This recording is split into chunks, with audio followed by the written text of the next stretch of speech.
નમસ્કાર વિદ્યાર્થી મિત્રો. આગળ આપણે ગુજરાતીમાં પાઠ 18 ભૂખ્ઠીએ ભૂંડી ભી એના 2 પેજ જોયા હતા. કાળું જ્યારે દેગડિયાના મહાજન સદાવ્રત ખોલે છે ત્યાં જવાની ના પાડે છે. રાજુ એને વિનંતી કરી રહી છે, એને સોગંદ પણ આપે છે અને આ 2 છોકરા સામે જો એમ પણ કહે છે. આ રીતે કાળું રાજુ સાથે જવા માટે તૈયાર તો થાય છે, પરંતુ એક શરત રાખે છે કે હું એમની સામે હાથ લંબાવીશ નહીં. રાજુ એ શરત પણ માન્ય રાખે છે અને કાળુ ત્યાં જવા માટે તૈયાર થાય છે. કાળુ જવા માટે તૈયાર થાય છે, પરંતુ દૂરથી જુએ છે તો ત્યાં દરિદ્ર નારાયણની લાંબી કતાર જોવા મળે છે. એ કતારોમાં અર્ધનગ્ન હાડપિંજરો જેવા બ્રાહ્મણો હોય છે, વાણિયા ઠાકરદાની મોટી સંખ્યા હોય છે, સિપાઈ પણ ત્યાં હોય છે, પણ બધામાં ઝાઝો ભાગ તો ખેડૂતો હોય છે. ત્યારે કાળુના પગ જાણે જમીન સાથે જડાઈ જાય છે અને કહે છે કે ભગવાને મને જો જીવતો રાખવો હોય તો મોખાના છોડાએ જ. એ મોખાના છોડાનો અર્થ પણ મેં તમને કીધો. રાજુ કાળુને કહે છે પણ મારી સાથે તો ચાલો, કે મને તમારે ભૂખે મારી નાખવી છે અને સાથે આ 2 શાળાનો તો વિચાર કરો. આ રીતે રાજુ કરગરી રહી હતી, એટલે કે વિનવણી કરી રહી હતી. ત્યાં સુધી મિત્રો આપણે જોયું હતું. હવે આગળ, મારે વાડે તમે શું કામ મરો? કાળુ રાજુને કહે છે વાડે વાંકે. વાડે એટલે વાંકે. મારે વાંકે તમે શું કામ મરો? લે હેન્ડ. બરાબર, એટલે કહે છે કે ચાલો. અને વળી એણે પગ ઉપાડ્યો. આ રીતે એ કહે છે અને પોતાનો એટલે આગળ ચાલવા માટે એ પોતાનો પગ ઉપાડે છે. પાસે જતાં એણે ચારે બાજુ નજર ફેરવી. ઊંચા ઓટલાવાળી મંદિરના પરસાળમાં સુંદરજી શેઠ, આંખ મીચાઈ જાય એવા કપડાં, સફેદ ધોતિયું ને અંગરખું, સોનેરી તલાવાળી રાતી પાઘડી અને ગળે દુપટ્ટો વગેરે પોશાકમાં શોભતા ગોળ તકિયાને અઢેલીને ગાડી પર બેઠા છે. બીજા મહાજનો પણ આસપાસ ગોઠવાયેલા છે. ત્યાં જાય છે. ત્યાં જઈને જુએ છે તો આ સુંદરજી શેઠ. તો મિત્રો, આ સુંદરજી શેઠનું વર્ણન યાદ રાખવાનું છે કે સુંદરજી શેઠ કેવી રીતે શોભી રહ્યા છે. તો આંખ મીચાઈ જાય એવા કપડાં, સફેદ ધોતિયું ને અંગરખું, એ યાદ રાખવાનું છે. પછી આગળ, સોનેરી તલાવાળી રાતી પાઘડી અને ગળે દુપટ્ટો, એ તમારે યાદ રાખવાનું છે. હવે ટોટાદાર તમંચા સાથે એક તરફ ખુરશી ઢાળી ફોજદાર બેઠા છે, તો હવાલદાર પેલી કારતૂસી બંદૂક સાથે ચારે બાજુ નજર ફેરવતો ટોલાટની બાજુમાં ગોઠવાયેલો છે.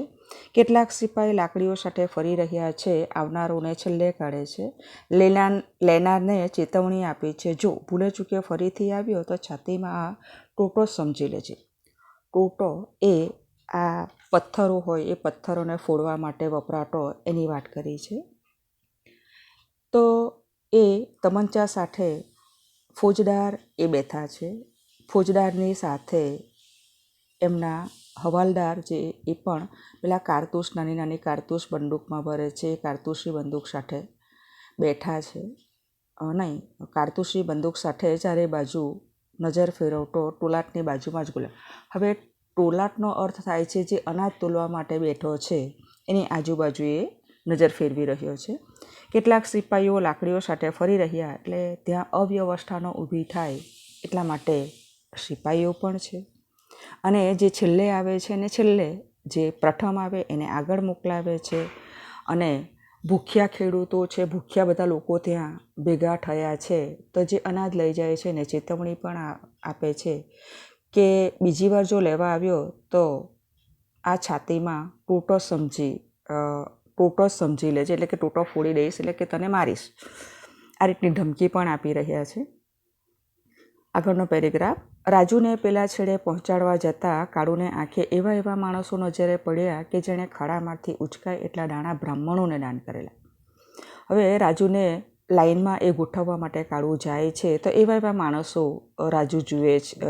કાળુ જુએ છે કે જેણે ખડામાંથી એટલે કે અનાજ જ્યાં કાઢવામાં આવે છે, એટલે કે કણસલા ખૂંદીને કે ઝૂડીને અનાજ કાઢવાની જે જગ્યા હોય એને ખડું કહેવામાં આવે. તો મિત્રો એ ખડામાંથી આ ખડો શબ્દો યાદ રાખવાનો છે. ઉચકાય એટલા દાણા બ્રાહ્મણોને દાન કરેલા. તો વળી ઘરમાં ધાન નાખવાની એક વખત જગ્યા ન હતી એવા એ એમાં ઊભા હતા. અરે નાનો સરખો લૂંટપાટને શરમ મારનારનો અને ભયનું દીધેલું ન લેનારો એ કંગાળ બનીને હારમાં પડ્યો હતો. તો આ બધા માણસો ત્યાં લેવા માટે ઊભા હતા કે એટલું અનાજ એ લોકો પકવતા હતા કે જગ્યા પણ ઓછી પડતી હતી. તો ખડામાંથી જ ડાયરેક્ટ એ લોકો બ્રાહ્મણોને દાન આપી દેતા હતા. અને જગ્યા નહીં હોય તો આ રીતે મફતમાં પણ દાન આપતા હતા.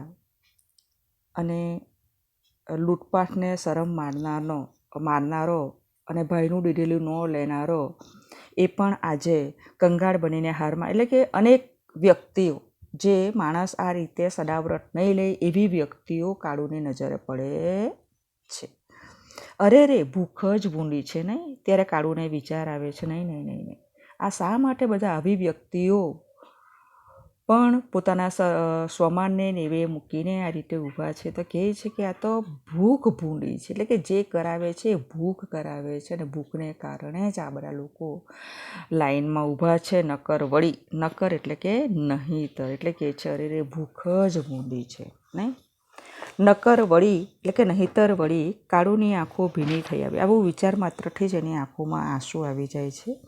જ્યારે વિચાર તો અનેક ઉઠતા હતા, જેના ધણી આગળ દુનિયા આખી ભલભલા રાજા મહારાજા અને શેઠિયાઓ હાથ ધરતા આવતા, એના જ ધણીને આજે હાથ ધરવાનો ને તે એક ડોળ પાસે ખીચડી માટે ધીક પડ્યો એ અવતાર ને ધીક પડ્યું જેવું.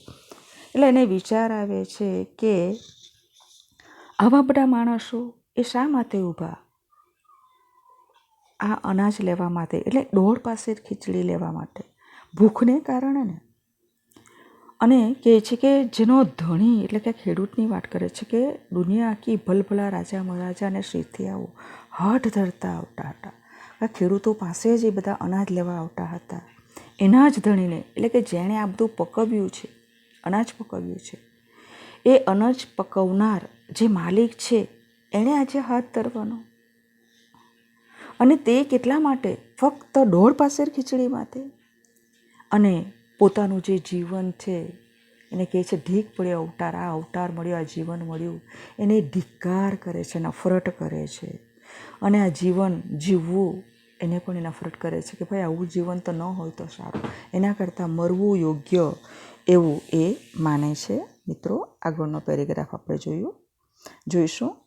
પણ આવા વિચારવાળો એક કાળું જ ન હતો, બીજાએ કેટલાક હતા જે અહીં ડોકાયા ન હતા. શંકરદા અને રણછોડ જીવતા હોત તો એ બીજું ગમે તે કરત, પણ આમ હારે પડીને આખી દુનિયા દેખે એ રીતે હાથ તો ન જ લંબાવત. અને ત્યારે પોતાના મિત્રો જે મૃત્યુ પામ્યા છે એને યાદ આવી જાય છે કે શંકરદા અને રણછોડ એ લોકો જો જીવતા હોત તો આ રીતે હારમાં, એટલે કે લાઈનમાં ઊભા રહીને આ બધા જુએ, આખી દુનિયા દેખે એવું એ કહે છે કે એ રીતે બધા જોઈએ એ રીતે આવી ભીખ માંગવાનો તો ન જ ઊભા રહે એવું કાળુને વિચાર આવે છે. આગળ મિત્રો, કાળુ રાજુ તથા પેલા બે છોકરાને લાઈનમાં ઊભા રાખ્યા ને તરત કાળુ પાછો વળી ગયો. સિપાહીએ ટોક્યો, એ ઠૂઠિયા ક્યાં જાય છે? હવે કાળુ લાઈનમાં ઊભો રાખવા માટે જ આવ્યો હતો. રાજુને અને પોતાના છોકરાઓને લાઈનમાં ઊભા રાખે છે, તરત ત્યાંથી એ વળી જાય છે. ત્યાં સિપાહીઓ ઊભા છે એ એને ખરાબ રીતે સંબોધન કરે છે. એ ઠૂઠિયા એટલે ઠૂઠા આંગળાવાળો એમ કહેવાય, એ રીતે એને સંબોધન કરે, આંગળા વિનાનો એમ પણ કહેવાય. ક્યાં તે મારા મુકામ પર? કાળુ જવાબ આપે છે, હું મારા મુકામ, એટલે કે એની જે રહેવાની જગ્યા, એ લોકો ડેગડિયા આવ્યા છે તો એમની જ્યાં રહેવાની જગ્યા હશે ત્યાં એ જઈ રહ્યો છે. તો કહે છે ક્યાં? એ તો હું મારા મુકામ પર જાઉં છું. કાળુએ પાછળ જોયા વગર જ કહ્યું, પગ તો ચાલુ જ હતા. અરે ઊભો રે, એ જરાક સુનતા નહીં? હવે ફરી પાછું એને ખરાબ શબ્દોથી નવાજે છે કે છે જરાક એટલે હિંસક પશુ સાથે સરખામણી કરે છે. ઘૂરખોદ્યું એમ પણ કહેવામાં આવે છે. તો કયા શબ્દોથી સિપાહીઓ એને બોલાવે છે એ યાદ રાખવાનું છે. પહેલાં ઠૂઠિયાથી સંબોધન કરે છે અને પછી ઝરખ એમ કહે છે. કાળુ ઊભો રહી ગયો, કહ્યું, પણ મારે નથી ખાવું ધર્માડું. પછી એટલે કે આ ધર્મનું જે આપે છે એ મારે નથી ખાવું. પછી આ રીતે એ ઊભો રહે છે અને જવાબ એને આપે છે. હવે સિપાઈઓ એમને એમ માને એમ નથી, કારણ કે બધા જ માણસો આ રીતે લે છે અને આ વ્યક્તિ લેતો નથી. હવે એને એ લોકો પ્રશ્નો કરતા રહે છે. કેમ નથી ખાવું? આ બધા લે છે ને તું કેમ ન લે? પ્રશ્ન કરે છે. પહેલો પ્રશ્ન કરે છે, કેમ નથી ખાવું? પછી કહે છે, આ બધા લે છે ને તું કેમ ન લે? અને પછી આગળ કહે છે, મોટો લાટ થઈ ગયો એમ. એટલે કે તું મોટો લાટનો અર્થ થાય છે સાહેબ, કે મોટો સાહેબ થઈ ગયો એટલે નથી લેતો. આવું કાળુને કહે છે.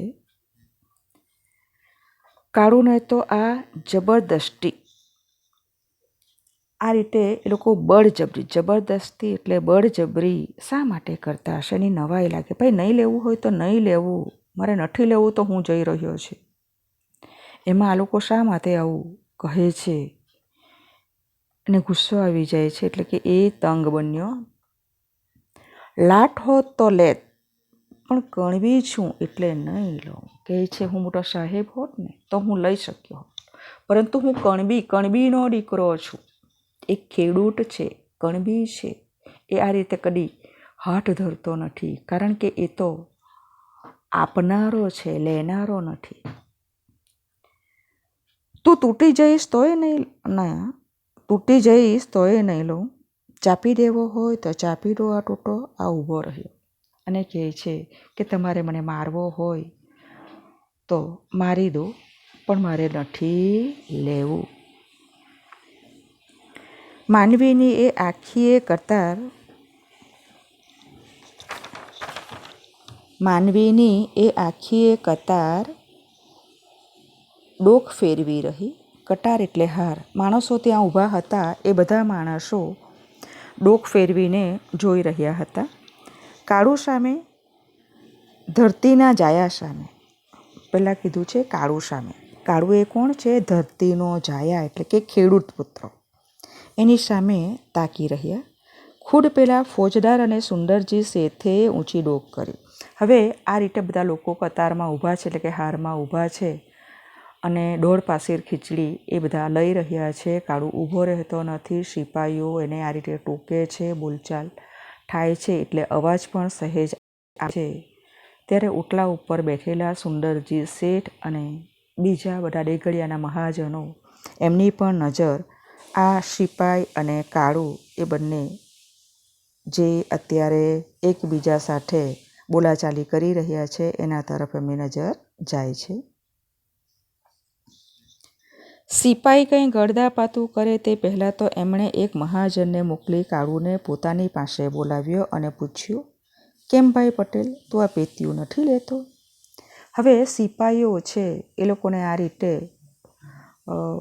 ત્યાં થોડું આ રીતે ઝઘડો વગેરે નહીં થાય અને અવ્યવસ્થા ન ઊભી થાય એટલા માટે ઊભા રાખ્યા છે. તો એમાં એ લોકો કદાચ કોઈકને મારે પણ ખરા. એટલે આવું ન થાય એ પહેલાં જ એક મહાજનને મોકલાવીને કાળુને સુંદરજી શેઠ એ બોલાવે છે અને પૂછે છે, કેમ ભાઈ પટેલ, તું આ પેટીયું નથી લેતો? બહુ પ્રેમથી બોલાવે છે. કાળુ શું જવાબ આપે? ને આપે તો એના મનથી તો ખાતરી હતી કે આ લોક એના જવાબને, કણબીના દિલને નહીં સમજી શકે. કાળુ જવાબ નહીં આપી શક્યો અને જવાબ આપે તો પણ શું જવાબ આપે? કે કાળુને લાગે છે કે આ લોકો એક કણબીના દિલમાં છુપાયેલી જે વેદના છે એને નહીં સમજી શકે. સામે પડેલો આ ધનનો ઢગલો અમારો એમ કહીશ તો ઉલટો તૂટો જ આપી દેશે.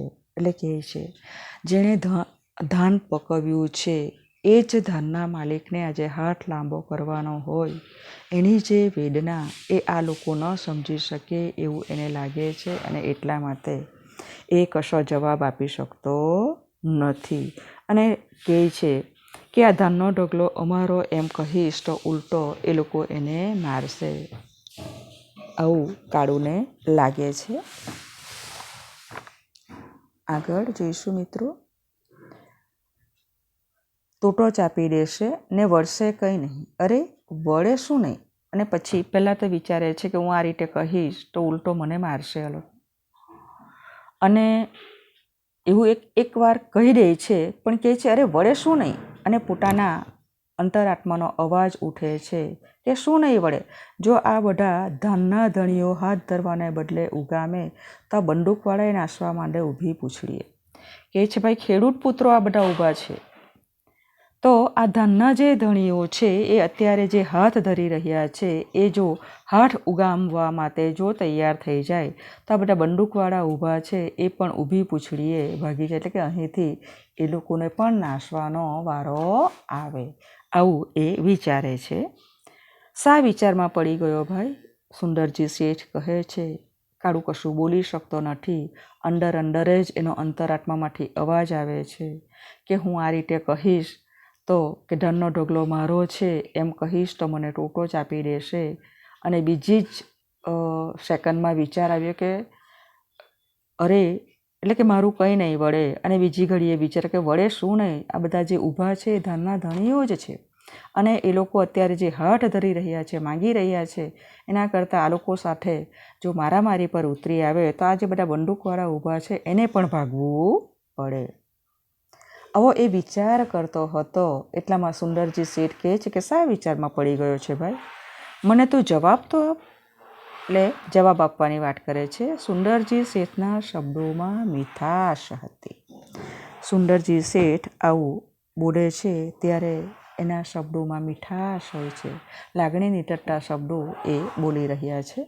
હૈયાને સુવાળું સુવાળું લાગે એવું કંઈક ટપકતું હતું. જો વાણીમાં મીઠાશ હોય તો બીજા પણ એમની વાત જે છે ખૂબ જ સારી રીતે સાંભળે છે.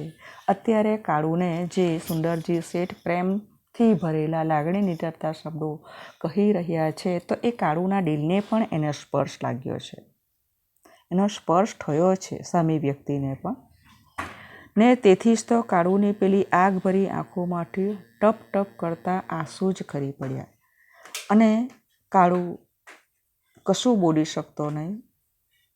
પ્રેમથી એને જે શબ્દો એમણે સાંભળ્યા સુંદરજી શેઠના, તો કાળુની પેલી એને સિપાહીએ ઝરખ કહ્યું હતું, ઠૂઠિયા કહ્યું હતું, જે ગુસ્સો હતો એ ગુસ્સો, એ આગ આંખોમાં જે ડોકાતી હતી એ આંસુ વાતે તપ તપ સરી પડે છે.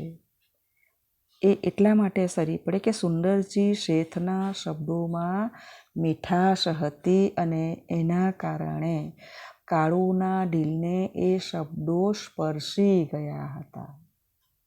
અને કાળુ કશું બોલી શકતો નથી અને એના આંખમાં આંસુ આવી જાય છે, ગુસ્સો ગાયબ થઈ જાય છે. કહે છે શું કહું શેઠ?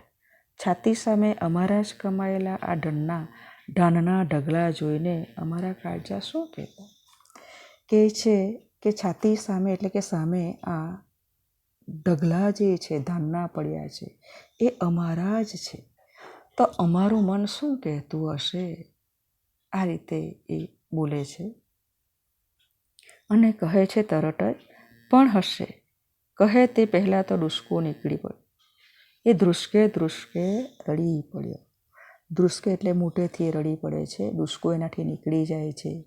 જે એના અંતરમાં અંદર સમાયેલું હતું, દિલમાં સમાયેલું જે વેદના છે એ ડૂસકા વાટે નીકળે છે. ધ્રુસકે ધ્રુસકે એ રડી પડે છે મોટેથી. આવડા મોટા શેઠ મહાજનોને ફોજદાર આગળ જઈ સવાલ જવાબ કરતા કાળુને જોઈ દૂર ઊભેલો નાનો બળી ઉઠ્યો. હવે આ રીતે કાળુ પેલા આવડા મોટા શેઠ, બધા મહાજનો છે, ફોજદારો છે, એની સામે ગયો છે અને સવાલ જવાબ કરતા દૂરથી ઊભેલો પોતાનો નાનો ભાઈ એ બળી ઉઠે છે.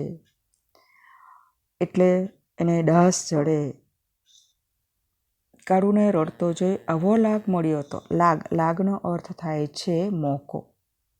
લાગનો અર્થ થાય છે મોકો મળ્યો તો કંઈ મળશે ને ઘાતો પાડી કહી નાખ્યું, હાથ ન ડરવો, ત્યારે રોવા શું બેઠો છે? હવે આ બધા સામે કાળુ જે વાતચીત કરી રહ્યો છે ત્યારે કાળુને જોઈને પેલો બળી ઉઠે છે અને રડતો જોઈ એ કહે છે કે આવો લાગ મળ્યો તે કંઈ મળશે?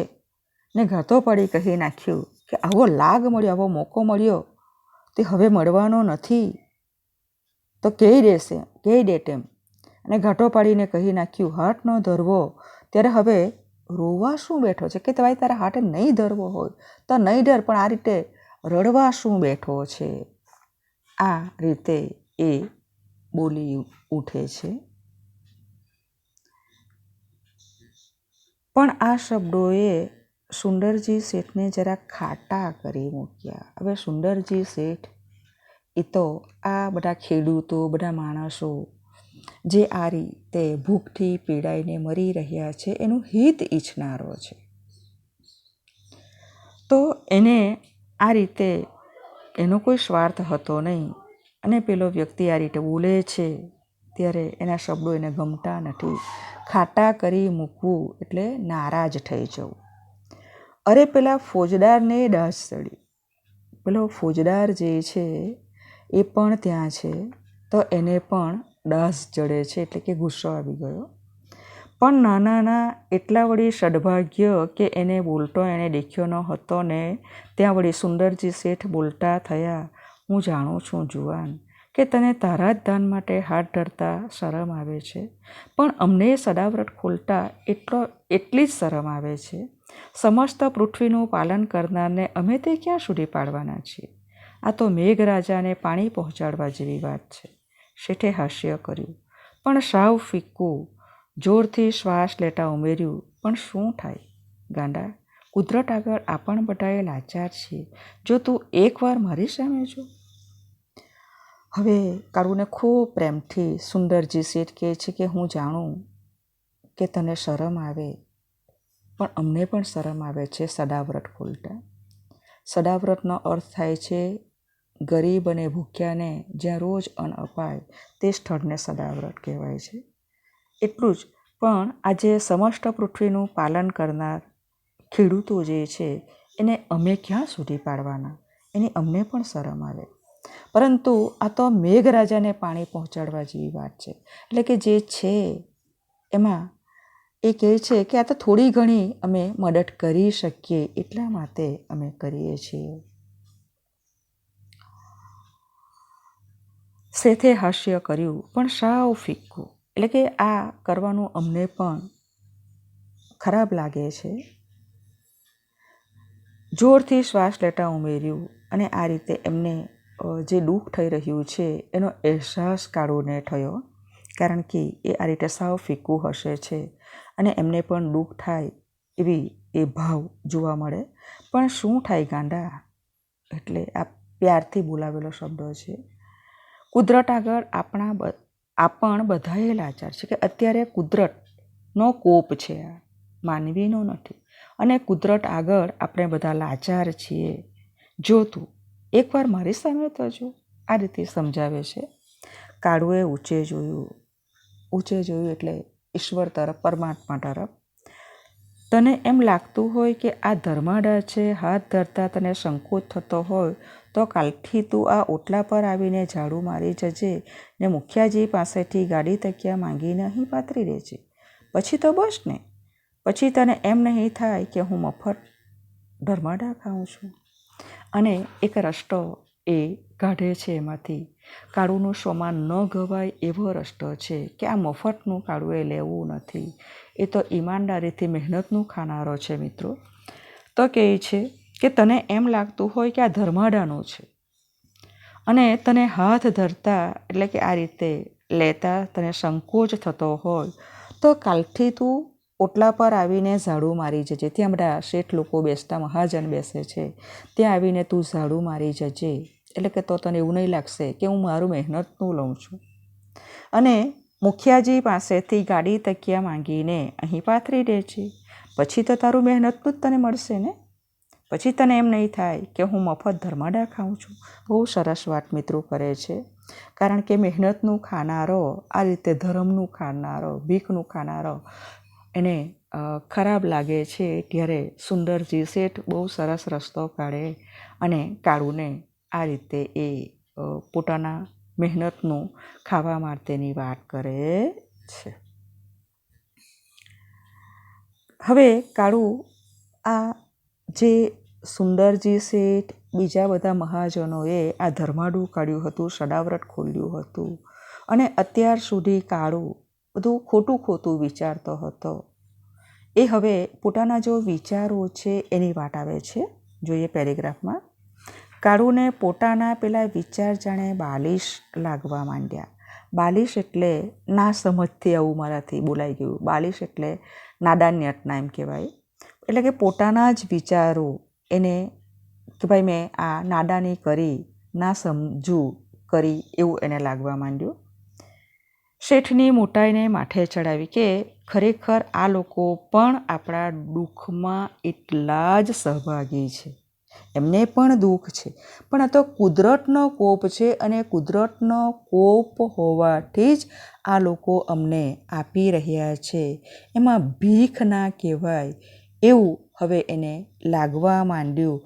અને જે એ વિચારતો હતો આ તો ભીખ માંગવા જેવું કહેવાય, એ એના વિચારો એને અત્યારે બાલિશ એટલે કે નાદાન્યત જેવું લાગવા માંડ્યું. અને શેઠની જે મોટાઈ હતી એ મોટાઈને માથે ચડાવી આંખ વાટે વંડી રહ્યો. આંખ વાતે જ એ શેઠને વંદન કરી રહ્યો. બે હાથ જોડી વંદન કરતો નથી, પણ આંખોના ભાવ એના એવા હતા. મનમાં કહેતો એ હતો, એ અંદરથી એનો અવાજ હતો, મનથી એ ઉચ્ચારણ કરતો હતો, સામે બોલીને નહીં, શેત હજો તો આવા મોટા ગજાના હજો. કે શેત હોય તો કેવા હોવા જોઈએ મિત્રો? આવા મોટા ગજાના હોવું એટલે ઉદાર દિલના હોવું. કે શેઠ હોય તો આવા ઉદાર દિલના હજો. શેઠે વળી કહ્યું, તારા જેવા બીજા હોય તો એમને સમજાવજે, કહેજે કે તમારું છે અને તમને આપીએ છીએ, એમાં ધર્માડા જેવું કંઈ નથી. આ ધર્માડું જેવું અમે કશું આપતા નથી, આ તો તમારું જ છે અને તમને આપીએ છીએ, બીજું કશું નથી. અને તારા જેવા બીજા આ રીતના સ્વમાની ભાઈઓ હોય તો એને પણ અહીં લઈ આવજે, એ પણ મહેનત કરશે અને આ રીતે અનાજ લઈ જશે. કાળુએ ડોકું હલાવ્યું. એહસાન માનવાના શબ્દો ન સૂઝતા સુંદરજી શેઠને જય શ્રી કૃષ્ણ કહીને ચાલતો થયો. સુંદરજી શેઠને કાળુ શું કહે છે એ આપણે યાદ રાખવાનું છે મિત્રો. લાઈનમાં જઈને ખડો થઈ ગયો. ખડો થવું એટલે ઊભો રહી ગયો.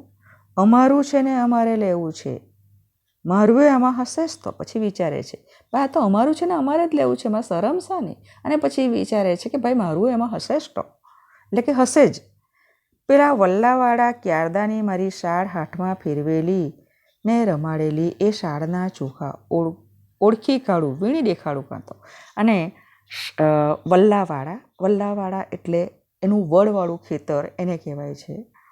તો લાઈનમાં ઊભો રહેતા એ પણ વિચારે છે કે પેલા વલ્લાવાળા એટલે વડવાળું જે મારું ખેતર છે એનું જે શાળ એટલે કે અનાજ, ડાંગર એ હાથમાં ફેરવીને રમાડેલી, એટલે કે એના જે ચોખા હતા એ ચોખા એટલા સરસ એને કદાચ હું આમાંથી ઓળખી પણ કાઢું. આગળ મિત્રો, સિપાહીને તો કોણ જાણે કેમ પણ કાળુ જાણે આંખનો પાટો અને તે જાણે મરચાનો હતો, પણ ફોજદાર જેને સલામ ભરતા હતા એવા ખુદ શેઠની જ એના પર મહેરબાની ઉતરી હતી. મોઢામોઢ એનાથી વાતો કરી પછી એને કરી પણ શું શકાય ને? એ લોક કાળુ ઉપર ની ડાસ બીજા ઉપર ઉતારી રહ્યા હતા. પાલનહાર જોયો હોય તો બરાબર હારમાં ઊભો રહે. હવે કાળુ સાથે એ લોકોની જે બોલાચાલી થઈ રહી હતી અને કાળુ સાથે એ લોકોએ ખરાબ વર્તન કર્યું હતું. હવે સુંદરજી શેઠ એ જ વ્યક્તિ સાથે ખૂબ સરસ રીતે વાત કરે છે, એને કામ પણ આપે છે. આ બધું જે થયું એ પેલા સિપાહીઓ જે અત્યારે ત્યાં વ્યવસ્થામાં ઊભા છે એને ગમતું નથી. એટલે એમને કાળુ ઉપર ગુસ્સો આવે છે, ડાસ ચડે છે એટલે ગુસ્સો આવી ગયો અને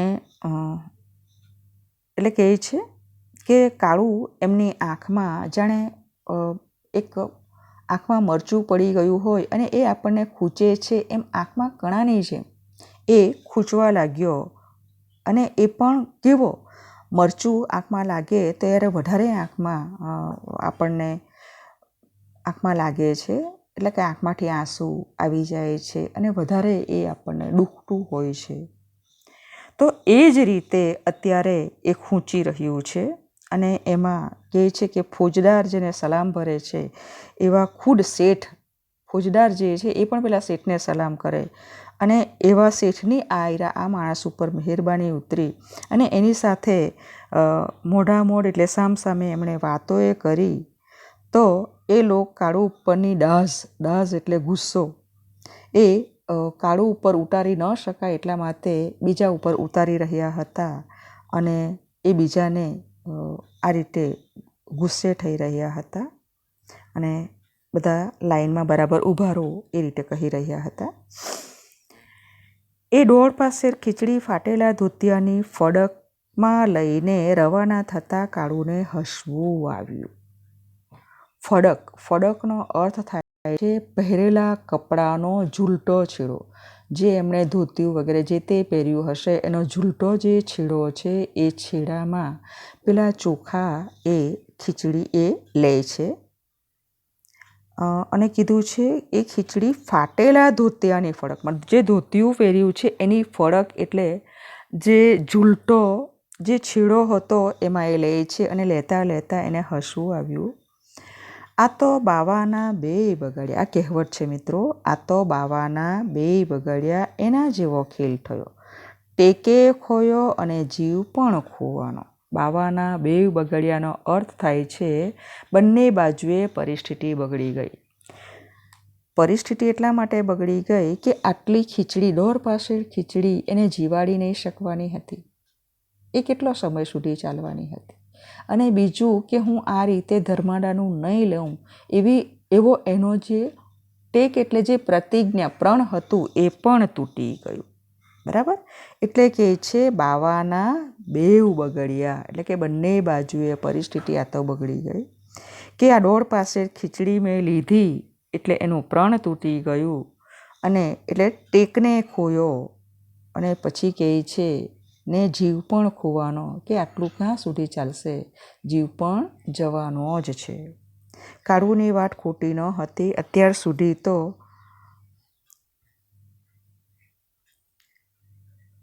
કાળુની વાત ખોટી ન હતી. અત્યાર સુધી તો પાસે દોર પાસે પણ મકાઈ કૂતરા સરખું નકુર ધાન મળતું હતું. જ્યારે આ તો કાળુના શબ્દોમાં કહીએ તો એક ઓળકાર ખાતામાં જ આ ડોળ પાસે ખીચડી હજમ ને વાટ જોતી ઊભેલી રાજુને કહ્યું, રાજુ પેલા કહેનાર ખરું જ કહ્યું છે કે રામ તારી કેવી ગતિ એટલે કે રામ તારી કેવી લીલા, કોણ કમાય કોના વતી, આપણ તો કપાળે કાણું છે ને આ ખોબોએ કાણો નીકળ્યો. હવે અહીં કાળુની વાત ખરેખર આમ જોવા જાય તો સાચી જ છે કે અત્યાર સુધી તો પાસે ડોર પાસે પણ મકાઈ કૂતરા સરખું નક્કુર એટલે એકદમ નક્કર ધાન જે છે એ ધાન મળતું હતું. જ્યારે આ તો કાળુના શબ્દોમાં કહીએ તો આ તો દોઢ પાસેર ખીચડી, અને દોઢ પાસેર ખીચડી એ પોતાને એટલી ભૂખ છે કે એની ભૂખ પણ સંતોષી ન શકાય, ખાતાની સાથમાં જ એ પચી જાય એટલું જ હતું.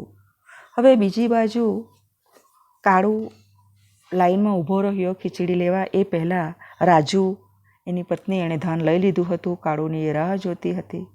રાજુને કહે છે કે રાજુ પેલા કહેનાર ખરું જ કહ્યું છે, કહેનારે એટલે કહેનારે ખરું જ કહ્યું છે કે રામ તારી કેવી ગતિ એટલે કેવી હાલત, કેવી લીલા, ને કોણ કમાય કોના વતી, આ કોણ કમાય છે અને કોના વતી, આ પકવેલું અનાજ ખેડૂતોનું છે, આપનાર અત્યારે સુંદરજી શેઠ બીજા બધા મહાજનો છે અને એ પોતાનું નસીબને કાણું કહે છે. એટલે એ કહે છે આપણું તો કપાળે કાણું, એટલે કે આપણું નસીબ જે છે ભાગ્યને કોસે છે. આપણું તો કપાળ એ કાણું છે અને આ ખોબોએ કાણો નીકળ્યો. એ જ્યારે ખોબામાં ખીચડી કદાચ લીધી હોય એ પણ કાણો નીકળ્યો હશે. એટલે કહે છે કે કેવું નસીબ આપણું, પોતાના નસીબને એ કહે છે કે કેવું નસીબ, કપાળ પણ કાણું છે. એટલે કે નસીબમાં બધું આવું આપણું લખ્યું છે, આપણા ભાગ્યમાં આવું લખાયું છે અને આ છેવટે ખોબોએ આપણો કાણો નીકળે. મિત્રો, આપણે અહીંયા સુધી જ પાઠ શીખીશું. વિડીયો લાંબો થાય છે પછી. હવે આટલો બીજા વિડીયોમાં આટલું પાઠ શીખવીશ અને સ્વાધ્યાય અને વ્યાકરણ કરાવીશ. આભાર વિદ્યાર્થી મિત્રો.